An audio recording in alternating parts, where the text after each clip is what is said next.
ओम शांति।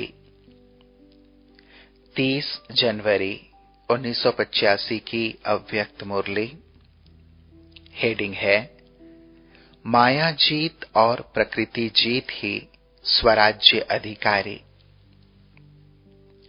माया और प्रकृति जीत बनाने वाले अपने स्नेही सिकिलदे बच्चों प्रति बोले, आज चारों ओर के राज्य अधिकारी बच्चों की राज्य दरबार देख रहे हैं।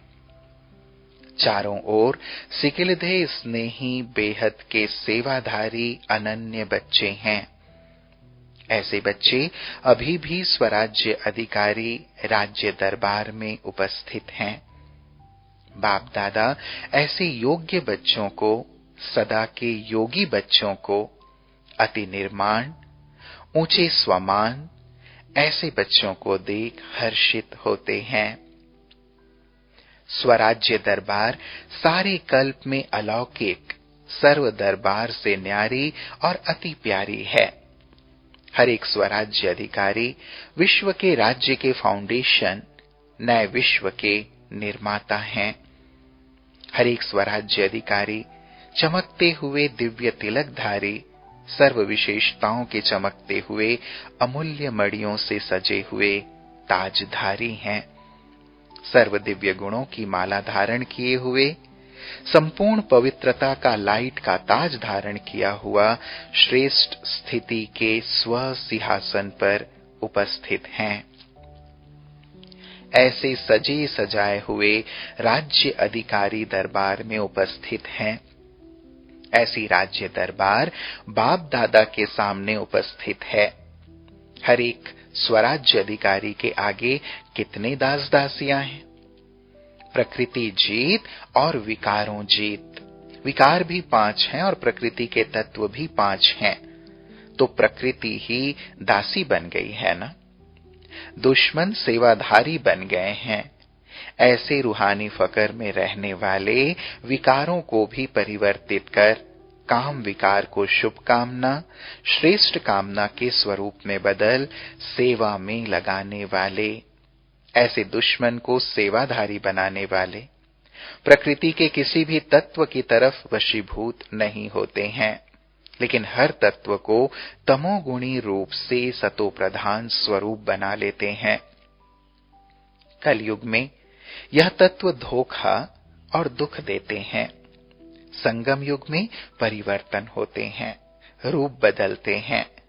सतयुग में यह 5 तत्व देवताओं के सुख के साधन बन जाते हैं। यह सूर्य आपका भोजन तैयार करेगा तो भंडारी बन जाएगा ना। यह वायु आपका नेचुरल पंखा बन जाएगी, आपके मनोरंजन का साधन बन जाएगी। वायु लगेगी, वृक्ष हिलेंगे और वह टाल टालियां ऐसे झूलेंगी जो उन्हों के हिलने से भिन्न भिन्न साज स्वतः ही बजते रहेंगे। तो मनोरंजन का साधन बन गया ना। यह आकाश आप सबके लिए राज्य पथ बन जाएगा। विमान कहां चलाएंगे? यह आकाश ही आपका पथ बन जाएगा। इतना बड़ा हाईवे और कहां पर है? विदेश में है। कितने भी माइल बनावें, लेकिन आकाश के पथ से तो छोटे ही है ना। इतना बड़ा रास्ता कोई है? अमेरिका में है और बिना एक्सीडेंट के रास्ता होगा। चाहे 8 वर्ष का बच्चा भी चलावे तो भी गिरेंगे नहीं। तो समझा? यह जल इत्र फुलेल का कार्य करेगा। जैसे जड़ी बूटियों के कारण गंगा जल अभी भी और जल से पवित्र है, ऐसे खुशबूदार जड़ी बूटियां होने के कारण जल में नेचुरल खुशबू होगी। जैसे यहां दूध शक्ति देता है, ऐसे वहां का जल ही शक्तिशाली होगा, स्वच्छ होगा। इसलिए कहते हैं दूध की नदियां बहती हैं। सब अभी से खुश हो गए हैं ना। ऐसे ही यह पृथ्वी ऐसे श्रेष्ठ फल देगी जो जिस भी भिन्न भिन्न टेस्ट के चाहते हैं, उस टेस्ट का फल आपके आगे हाजिर होगा। यह नमक नहीं होगा, चीनी भी नहीं होगी।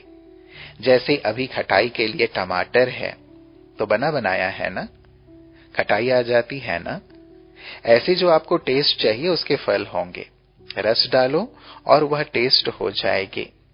तो यह पृथ्वी एक तो श्रेष्ठ फल, श्रेष्ठ अन्न देने की सेवा करेगी। दूसरा नेचुरल सीनरियां जिसको कुदरत कहते हैं, तो नेचुरल नजारे पहाड़ भी होंगे। ऐसे सीधे पहाड़ नहीं होंगे, नेचुरल ब्यूटी भिन्न भिन्न रूप के पहाड़ होंगे। कोई पंछी के रूप में, कोई पुष्पों के रूप में, ऐसी नेचुरल बनावट होगी। सिर्फ निमित्त मात्र थोड़ा सा हाथ लगाना पड़ेगा। ऐसे यह 5 तत्व सेवाधारी बन जाएंगे। लेकिन किसके बनेंगे? स्वराज्य अधिकारी आत्माओं के सेवाधारी बनेंगे। तो अभी अपने को देखो, 5 ही विकार दुश्मन से बदल सेवाधारी बने हैं, तभी स्वराज्य अधिकारी कहलाएंगे। क्रोध अग्नि योग अग्नि में बदल जाए। ऐसे लोभ विकार, लोभ अर्थात चाहना, हद की चाहना बदल शुभ चाहना हो जाए कि मैं सदा हर संकल्प से, बोल से, कर्म से निस्वार्थ बेहद सेवाधारी बन जाऊं, मैं बाप समान बन जाऊं। ऐसे शुभ चाहना अर्थात लोभ का परिवर्तन स्वरूप दुश्मन के बजाय सेवा के कार्य में लगाओ। मोह तो सभी को बहुत है ना, बाप दादा में तो मोह है ना, 1 सेकेंड भी दूर ना हो, यह मोह हुआ ना। लेकिन यह मोह सेवा कराता है। जो भी आपके नैनों में देखे तो नैनों में समाये हुए बाप को देखे। जो भी बोलेंगे मुख द्वारा बाप के अमूल्य बोल सुनाएंगे। तो मोह विकार भी सेवा में लग गया ना, बदल गया ना। ऐसे ही अहंकार, देह अभिमान से देही अभिमानी बन जाते। शुभ अहंकार अर्थात ईश्वरीय नशा सेवा के निमित्त बन जाता है। तो ऐसे 5 ही विकार बदल सेवा का साधन बन जाएं तो दुश्मन से सेवाधारी हो गए ना। तो ऐसे चेक करो, माया जीत, प्रकृति जीत कहां तक बने हैं। राजा तब बनेंगे जब पहले दास दासियां तैयार हों। जो स्वयं दास के अधीन होगा वह राज्य अधिकारी कैसे बनेगा? आज भारत के बच्चों के मेले का प्रोग्राम प्रमाण लास्ट दिन है, तो मेले की अंतिम टुब्बी है। इसका महत्व होता है। इस महत्व के दिन जैसे उस मेले में जाते हैं तो समझते हैं जो भी पाप हैं वह भस्म करके खत्म करके जाते हैं। तो सबको 5 विकारों को सदा के लिए समाप्त करने का संकल्प करना, यही अंतिम टुब्बी का महत्व है। तो सभी ने परिवर्तन करने का दृढ़ संकल्प किया। छोड़ना नहीं है लेकिन बदलना है। अगर दुश्मन आपका सेवाधारी बन जाए तो दुश्मन पसंद है या सेवाधारी पसंद है? तो आज के दिन चेक करो और चेंज करो, तब है मिलन मेले का महत्व। समझा क्या करना है? ऐसे नहीं सोचना 4 तो ठीक है, बाकी 1 चल जाएगा, लेकिन 1 4 को भी वापस ले आएगा। इन्हों का भी आपस में साथ है, इसलिए रावण के शीश साथ साथ दिखाते हैं। तो दशहरा मना के जाना है। प्रकृति जीत, विकार जीत, 10 हो गए ना। तो विजयदशमी मना के जाना। खत्म कर जलाकर राख साथ नहीं ले जाना। राग भी ले जाएंगे तो फिर से आ जाएंगे, भूत बनकर आ जाएंगे। इसलिए वह भी ज्ञान सागर में समाप्त करके जाना। अच्छा, ऐसे सदा स्वराज्य अधिकारी, अलौकिक तिलकधारी, ताजधारी, प्रकृति को दासी बनाने वाले, 5 दुश्मनों को सेवाधारी बनाने वाले, सदा बेफिकर बादशाह, रूहानी फकर में रखने वाले बादशाह, ऐसे बाप समान सदा के विजयी बच्चों को बाप दादा का याद प्यार और नमस्ते। हम बच्चों का भी प्राणेश्वर बाप दादा को याद प्यार और नमस्ते नमस्ते नमस्ते। फिर प्यारे बाबा ने कुमारियों से मुलाकात की। सभी अपने को श्रेष्ठ कुमारियां अनुभव करती हो। साधारण कुमारियां या तो नौकरी की टोकरी उठाती या तो दासी बन जाती हैं, लेकिन श्रेष्ठ कुमारियां विश्व कल्याणकारी बन जाती हैं। ऐसी श्रेष्ठ कुमारियां होना। जीवन का श्रेष्ठ लक्ष्य क्या है? संग दोष के या संबंध के बंधन से मुक्त होना, यही लक्ष्य है ना। बंधन में बंधने वाली नहीं। क्या करें बंधन है, क्या करें नौकरी करनी है, इसको कहा जाता है बंधन वाले। तो ना संबंध का बंधन, ना नौकरी टोकरी का बंधन। दोनों बंधन से न्यारे वही बाप के प्यारे बनते हैं। ऐसी निर्बंधन हो। दोनों ही जीवन सामने हैं। साधारण कुमारियों का भविष्य और विशेष कुमारियों का भविष्य दोनों सामने हैं। तो दोनों को देख स्वयं ही जज कर सकती हो। जैसे कहेंगे वैसे करेंगे, यह नहीं। अपना फैसला स्वयं जज होकर करो। श्रीमत तो है विश्व कल्याणकारी बनो, वह तो ठीक, लेकिन श्रीमत के साथ साथ अपने मन के उमंग से जो आगे बढ़ते हैं, वह सदा सहज आगे बढ़ते हैं। अगर कोई के कहने से या थोड़ा सा शर्म के कारण दूसरे क्या कहेंगे, नहीं बनूंगी तो सब मुझे ऐसे देखेंगे कि यह कमजोर है, ऐसे अगर कोई के फोर्स से बनते भी हैं तो परीक्षाओं को पास करने में मेहनत लगती है। और स्व के उमंग वालों को कितनी भी बड़ी परिस्थितियां हो, वह सहज अनुभव होती हैं, क्योंकि मन का उमंग है ना। अपना उमंग उत्साह पंख बन जाते हैं। कितना भी पहाड़ हो, लेकिन उड़ने वाला पंछी सहज पार कर लेगा, और चलने वाला या चढ़ने वाला कितनी मुश्किल से कितने समय में पार करेंगे।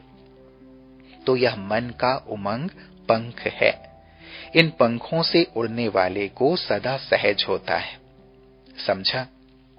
तो श्रेष्ठ मत है विश्व कल्याणकारी बनो, लेकिन फिर भी स्वयं अपना जज बनकर अपनी जीवन का फैसला करो। बाप ने तो फैसला दे ही दिया है, वह नई बात नहीं है। अभी अपना फैसला करो तो सदा सफल रहेंगे। समझदार वह जो सोच समझकर हर कदम उठाए। सोचते ही ना रहें, लेकिन सोचा, समझा और किया, इसको कहते हैं समझदार। संगम युग पर कुमारी बनना यह पहला भाग्य है। यह भाग्य तो ड्रामा अनुसार मिला हुआ है। अभी भाग्य में भाग्य बनाते जाओ। इसी भाग्य को कार्य में लगाया तो भाग्य बढ़ता जाएगा, और इसी पहले भाग्य को गंवाया तो सदा के सर्व भाग्य को गंवाया। इसलिए भाग्यवान हो। भाग्यवान बन अभी और सेवाधारी का भाग्य बनाओ। समझा? फिर प्यारे बाबा ने सेवाधारी टीचर्स बहनों से मुलाकात की। सेवाधारी अर्थात सदा सेवा की मौज में रहने वाले, सदा स्वयं को मौजों की जीवन में अनुभव करने वाले। सेवाधारी जीवन माना मौजों की जीवन, तो ऐसे सदा याद और सेवा की मौज में रहने वाले होना। याद की भी मौज है और सेवा की भी मौज है। जीवन भी मौज की और युग भी मौजों का। जो सदा मौज में रहने वाले हैं, उसको देख और भी अपने जीवन में मौज का अनुभव करते हैं। कितने भी कोई मूंझे हुए आवें, लेकिन जो स्वयं मौज में रहते, वह दूसरों को भी मूंझ से छुड़ाए मौज में ले आएंगे। ऐसे सेवाधारी जो मौज में रहते, वह सदा तन मन से तंदुरुस्त रहते हैं।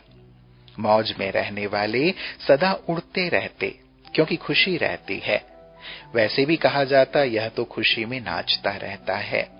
चल रहा है नहीं, नाच रहा है। नाचना माना ऊंचा उठना। ऊंचे पांव होंगे तब नाचेंगे ना। तो मौजों में रहने वाले अर्थात खुशी में रहने वाले। सेवाधारी बनना अर्थात वरदाता से विशेष वरदान लेना। सेवाधारी को विशेष वरदान है, एक अपना अटेंशन, दूसरा वरदान, डबल लिफ्ट है। सेवाधारी बनना अर्थात सदा मुक्त आत्मा बनना, जीवन मुक्त अनुभव करना। फिर बाबा ने आगे कहा, सभी सेवाधारी सदा सफलता स्वरूप हो। सफलता जन्म सिद्ध अधिकार है। अधिकार सदा सहज मिलता है, मेहनत नहीं लगती। तो अधिकार के रूप में सफलता अनुभव करने वाले हो। सफलता हुई पड़ी है, यह निश्चय और नशा रहे। सफलता होगी या नहीं, ऐसा संकल्प तो नहीं चलता है। जब अधिकार है तो अधिकारी को अधिकार न मिले, यह हो नहीं सकता। निश्चय है तो विजय हुई पड़ी है। सेवाधारी की यही परिभाषा है। जो परिभाषा है वही प्रैक्टिकल है। सेवाधारी अर्थात सहज सफलता का अनुभव करने वाले। विदाई के समय बच्चों ने स्नेह के गीत गाए। बाप दादा जितना प्यार का सागर है, उतना न्यारा भी है। स्नेह के बोल बोले, यह तो संगम युग की मौजें हैं। मौज तो भले मनाओ, खाओ पियो नाचो, लेकिन निरंतर। जैसे अभी स्नेह में समाये हुए हो, ऐसे सदा समाये रहो। बाप दादा तो हर बच्चे के दिल के गीत तो सुनते ही रहते हैं। आज मुख के भी गीत सुन लिए। बाप दादा शब्द नहीं देखते, ट्यून नहीं देखते, दिल का आवाज सुनते हैं। अभी तो सदा साथ हो, चाहे साकार में चाहे अव्यक्त रूप में, सदा साथ हो। अभी वियोग के दिन तो समाप्त हो गए।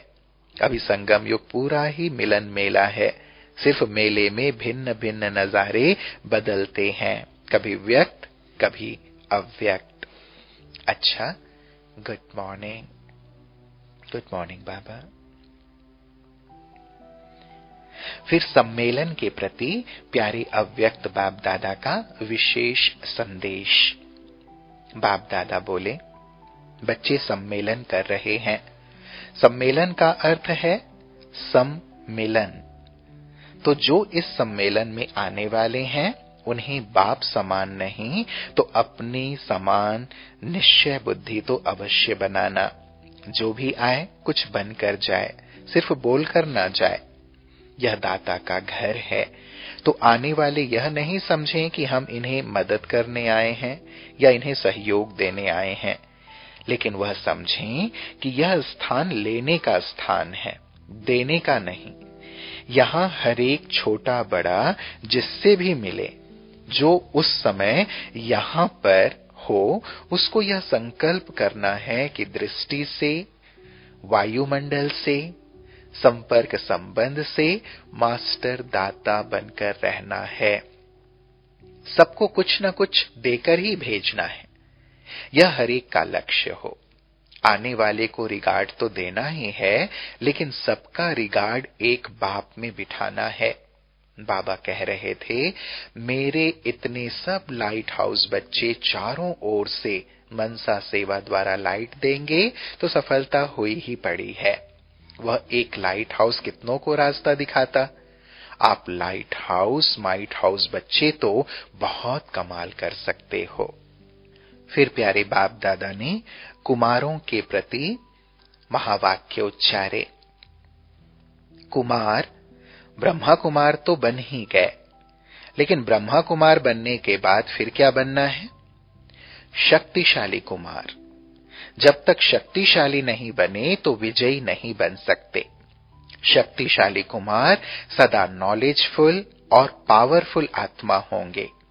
नॉलेजफुल अर्थात रचता को भी जानने वाले, रचना को भी जानने वाले, और माया के भिन्न भिन्न रूपों को भी जानने वाले।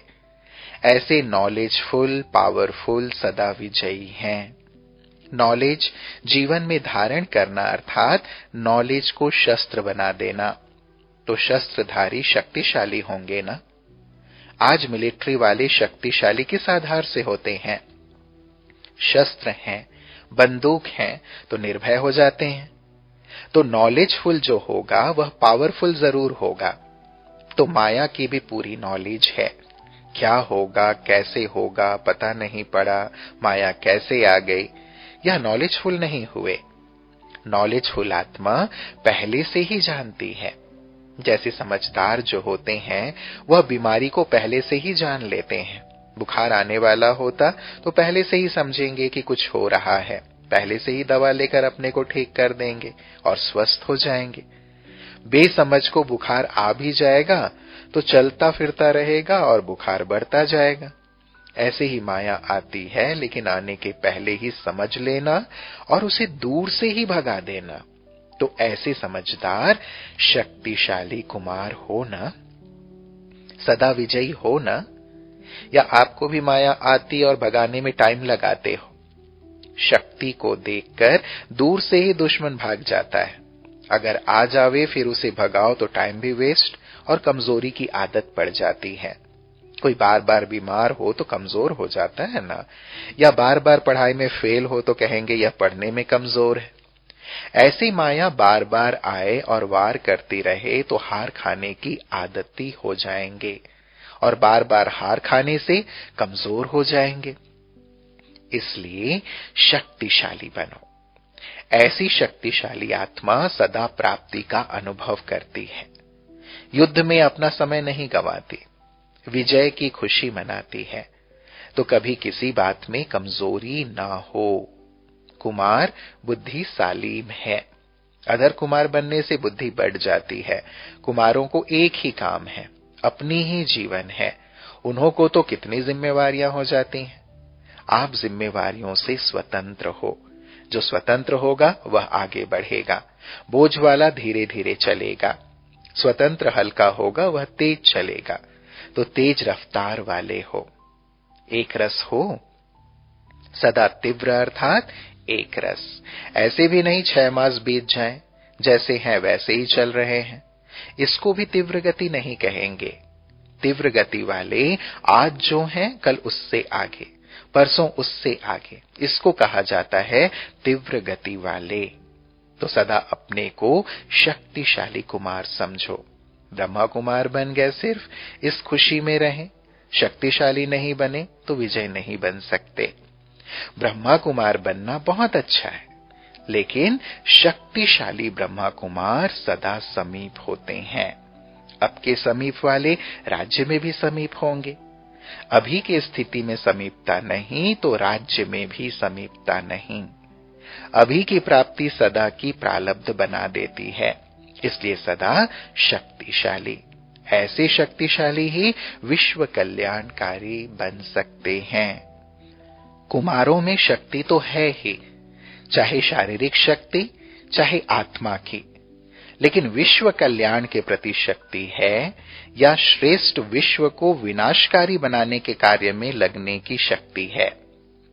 तो कल्याणकारी कुमार होना, अकल्याण करने वाले नहीं। संकल्प में भी सदा सर्व के प्रति कल्याण की भावना हो, स्वप्न में भी कल्याण की भावना हो। इसको कहा जाता है श्रेष्ठ शक्तिशाली। कुमार शक्ति द्वारा जो सोचें वह कर सकते हैं, जो वही संकल्प और कर्म दोनों साथ साथ हों। ऐसे नहीं संकल्प आज किया कर्म पीछे, संकल्प और कर्म एक हो और साथ साथ हो। ऐसी शक्ति हो। ऐसी शक्ति वाले ही अनेक आत्माओं का कल्याण कर सकते हैं। तो सदा सेवा में सफल बनने वाले हो या कभी खिटखिट करने वाले हो, मन में कर्म में आपस में सब में ठीक, किसी में भी खिटखिट ना हो। सदा अपने को विश्व कल्याणकारी कुमार समझो, तो जो भी कर्म करेंगे उसमें कल्याण की भावना समाई होगी। अच्छा, ओम शांति।